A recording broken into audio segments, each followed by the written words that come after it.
We're back at the University of Miami to look at a remarkable study that's just getting underway. Rodolfo Stecco has been partially paralyzed since a car accident 2 years ago. He's one of 200 patients who over the next 5 years will test the effects of intensive exercise.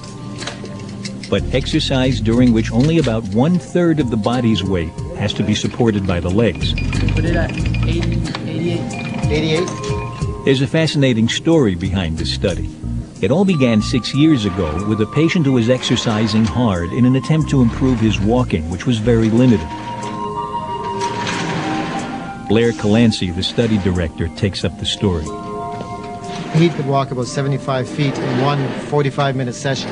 Clearly it was non-functional with such small distances.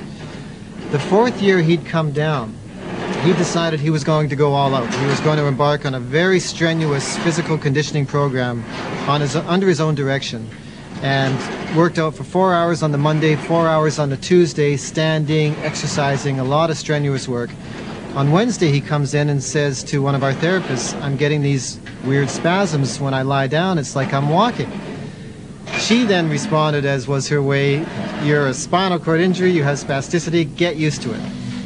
Fortunately, Blair Calancy decided to take a look for himself anyway, and what he found was a completely unknown phenomenon. Just as he had described to us, the moment we took him from his wheelchair and he laid out flat on his back, his legs began an involuntary stepping pattern.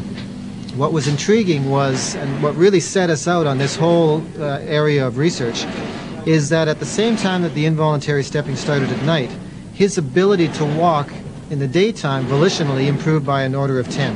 So he went within a week from walking 75 feet in a session to 500 and 600 and 700 feet in one session.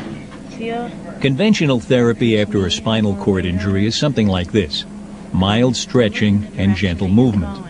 But suddenly, here was the possibility that intensive exercise would dramatically improve walking, even 17 years after the injury in this case. An important consideration for this study is that everybody has to be at least 1 year post-injury. And under today's current approach with managed care, it's not at all unusual for an individual with an acute, they've just had a recent spinal cord injury, to be discharged from hospital at 6 weeks, 7 weeks, 8 weeks. Maybe they'll get rehab for another month to 6 weeks after that, and beyond that, it's over. Ida Fisher, for example, has been partially paralyzed for 4 years. Better to fire up? Let's go. She's testing the treadmill, and like all the subjects, she's partially suspended. She'd barely be able to move at all otherwise. Christopher Reeve does his treadmill workout regularly, by the way. Smooth steps. After 6 weeks in the study, Ida's seen a dramatic improvement. Before I walk only half an hour. Now I walk an hour. The study is recording many such improvements.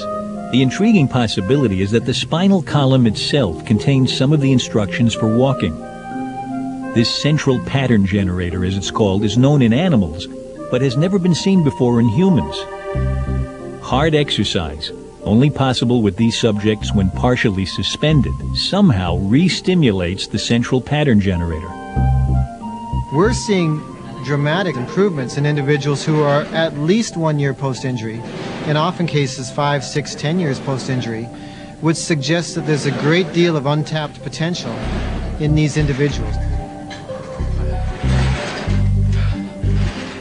It's a very strong argument to the managed care companies, to physicians, that the common phrase of whatever you have at 1 year post-injury is what you've got for the rest of your life needs to be rethought. And it's an unexpected new source of hope for people with spinal cord injuries.